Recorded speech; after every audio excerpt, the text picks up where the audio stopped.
بسم اللہ الرحمن الرحیم ومن کان مریضا او علی سفر فعدۃ من ایام اخر یرید اللہ بکم اليسر ولا یرید بکم العسر ولتکملوا العدۃ ولتکبروا اللہ علی ما ہداکم ولعلکم تشکرون۔ صدق اللہ العظیم وصدق رسولہ النبی الکریم۔ محترم سامعین کرام، یہ آیت پہلے بھی گزری اور روزے کے بیان میں دوبارہ اللہ جل شانہ نے مریض کا اور مسافر کا تذکرہ فرمایا۔ تو محترم سامعین کرام، یہ جو دین ہمیں اللہ تعالیٰ نے عطا فرمایا یہ دین فطرت ہے۔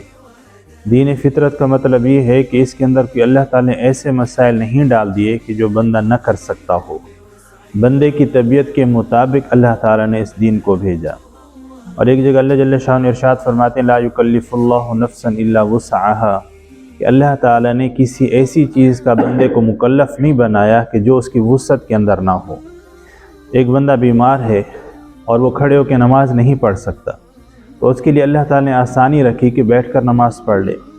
ایک مریض ہے جو روزہ نہیں رکھ سکتا، اس کے لیے اللہ نے آسانی رکھی کہ ابھی روزہ چھوڑ دے، جب اس کی طبیعت ٹھیک ہو جائے تو اگلے 11 مہینے میں اس کی قضا کر لے۔ اسی طرح اگر کوئی بندہ مجبوراً سفر پہ چلا گیا تو شریعت اس کو مجبور نہیں کرتی کہ تم روزہ ہی رکھو، بلکہ اس کے لیے حکم یہ ہے کہ تم روزہ نہ رکھو سفر کی حالت میں۔ جب آپ کا سفر ختم ہو جائے اور اپنے وطن واپس پہنچ جاؤ، اطمینان ہو جائے تو پھر روزہ رکھ لو۔ اب یہ جو روزے قضا ہو جائیں پھر ان کی بعد میں قضا کر لینا، اگلے 11 مہینے اللہ تعالیٰ نے آپ کو مدت دی ہے۔ تو دین کے اندر اللہ تعالیٰ نے ہر طرح سے آسانی رکھی، کوئی مسئلہ ایسا نہیں ہے کہ جو بندہ نہ کر سکتا ہو، جو مشکل ہو۔ تو دین کے سارے مسائل، ساری عبادات بندے کی طبیعت کے مطابق اللہ تعالیٰ نے دنیا کے اندر بھیجی۔ پھر ان چیزوں کے اندر اللہ تعالیٰ نے ایسی حکمتیں رکھ دی ہیں کہ جو بندے کی صحت کے لیے بھی اچھی ہیں اور بندے کے دنیاوی معاملات کے لیے بھی اچھی ہیں اور آخرت کے لیے بھی اچھی ہیں۔ اب بندہ نماز پڑھتا ہے تو ظاہراً نماز کے اندر ہم اللہ تعالیٰ کی اطاعت کرتے ہیں، اللہ کے آگے جھکتے ہیں، اللہ کے آگے سجدہ کرتے ہیں، تو یہ ایک عبادت کا اللہ نے طریقہ مقرر فرمایا۔ لیکن اس نماز کے اندر جو ہم جسم کو حرکت دیتے ہیں یہ ایک ایسی ورزش ہے جو اللہ تعالیٰ نے ہمارے لیے مقرر کر دی کہ اگر اس کی حکمتیں ڈھونڈنے لگ جائیں تو اس میں کتنا سارے اللہ تعالیٰ نے فائدے چھپا کے رکھے ہیں۔ تو سجدے کا ایک فائدہ جو سائنسدانوں نے لکھا کہ بندہ جب سجدہ کرتا ہے اور طویل سجدہ کرتا ہے تو اس کے جسم کا سارا خون اس کے دماغ میں جمع ہوتا ہے، اور پھر جب بندہ سجدے سے سیدھا ہوتا ہے اور پھر وہ خون واپس جسم میں چلا جاتا ہے تو اس سے بندہ ایک ریفریش ہو جاتا ہے، اس کی طبیعت ایسی بحال ہوتی ہے کہ بہت ساری بیماریوں سے اللہ تعالیٰ اس کو بچا لیتا ہے۔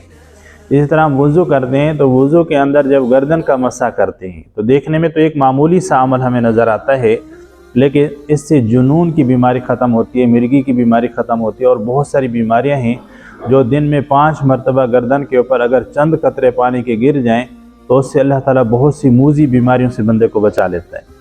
تو اس طرح جتنی بھی عبادات ہیں اس میں اللہ تعالیٰ نے ہمارے جسمانی فائدے بھی رکھے اور آخرت کے فائدے بھی رکھے۔ تو اللہ تبارک و تعالیٰ نے اس آیت کے اندر دوبارہ یہی بات ارشاد فرمائی کہ اگر تم میں سے کوئی بیمار ہو تو اس کے اوپر کوئی زبردستی نہیں ہے، روزہ نہ رکھے، بعد میں اس کی قضا کر لے۔ یا اگر کوئی سفر میں چلا جاتا ہے تو بھی وہ روزہ نہ رکھے، بعد میں اس کی قضا کر لے۔ تو جتنے دن سفر کی حالت میں اور بیماری کی حالت میں روزے قضا ہوتی ہیں تو ان کو شمار کرے اور اس کی تعداد کے برابر اگلے 11 مہینوں کے اندر روزے رکھے۔ تو آگے اللہ تعالیٰ فرماتے ہیں کہ اللہ نے تمہارے لیے آسانی کا ارادہ کیا، اللہ تمہارے اوپر تنگی نہیں ڈالنا چاہتا۔ تو یہ اللہ تعالیٰ کی طرف سے آسانی ہے کہ عبادات میں بھی اللہ نے آسانی رکھی، مریض کے لیے بھی آسانی رکھی اور مسافر کے لیے بھی آسانی رکھی، اور ساتھ یہ بھی فرمایا کہ تم اللہ تبارک و تعالیٰ کا کثرت کے ساتھ ذکر کرتے رہو، چاہے روزے کی حالت ہو یا روزے کے علاوہ ہو۔ لیکن روزے کی حالت میں اگر کثرت رکھو گے تو اس میں تمہارا اجر اور زیادہ بڑھا دیا جائے گا، کیونکہ رمضان کا مہینہ اس کے اندر نبی کریم صلی اللہ علیہ وسلم فرمایا کہ بندے کی نیکیوں کا اجر بڑھا دیا جاتا ہے۔ اگر کوئی بندہ ایک نفل پڑھتا ہے تو فرض کے برابر اس کا ثواب لکھا جاتا ہے، اور اگر کوئی فرض پڑھتا ہے تو 70 فرضوں کے برابر اللہ تعالیٰ اس کو اجر عطا فرماتے ہیں۔ تو اسی طرح ہر عبادت کا جو ہے اللہ تعالیٰ نے اجر رمضان کے اندر ڈبل کر دیا، ڈبل سے بھی زیادہ کر دیا۔ تو یہی بات اللہ ارشاد فرماتے ہیں کہ تم اپنے روزے بھی پورے کرو، وَلِتُكَبِّرُوا اللَّهَ عَلَى مَا هَدَاكُمْ، جیسے اللہ نے تمہیں ذکر سکھایا ہے، اللہ تعالیٰ کے اچھے اچھے نام ہیں، ان اچھے ناموں سے اللہ تعالیٰ کو یاد کرو، اللہ کی تسبیح پڑھو، وَلَعَلَّكُمْ تَشْكُرُونَ، تاکہ تم شکر گزار بندے بن جاؤ۔ تو جو بندہ بھی اللہ تعالیٰ کی نعمت استعمال کرے پھر اس پر اللہ تعالیٰ کا ذکر کرے تو گویا اس نے اللہ تعالیٰ کی نعمت کا شکر ادا کر لیا۔ ہم کھانا کھاتے ہیں آخر میں کہہ دیں الحمدللہ، تو ہم نے اس کھانے والی نعمت کا اللہ تعالیٰ کا شکر ادا کیا۔ ہم پانی پیتے ہیں اس کے آخر میں کہہ دیں الحمدللہ، دودھ پیتے ہیں اس کے آخر میں کہہ دیں الحمدللہ۔ تو جتنی بھی ہم نعمتیں استعمال کرتے ہیں آخر میں الحمدللہ کہہ دیں، گویا ہم نے اللہ تعالیٰ کی نعمت کا شکر ادا کر دیا۔ اور ایک جگہ اللہ جل شانہ قرآن مجید میں ارشاد فرماتے ہیں لئن شکرتم لازیدنکم، اگر نعمتوں پر شکر کرو گے تو اللہ تعالیٰ اور زیادہ نعمتیں تمہیں عطا فرمائیں گے، اور فرمایا کہ اگر ناشکری کرو گے تو پھر یاد رکھو اللہ تعالیٰ کی پکڑ اور اللہ کا عذاب بڑا سخت ہے۔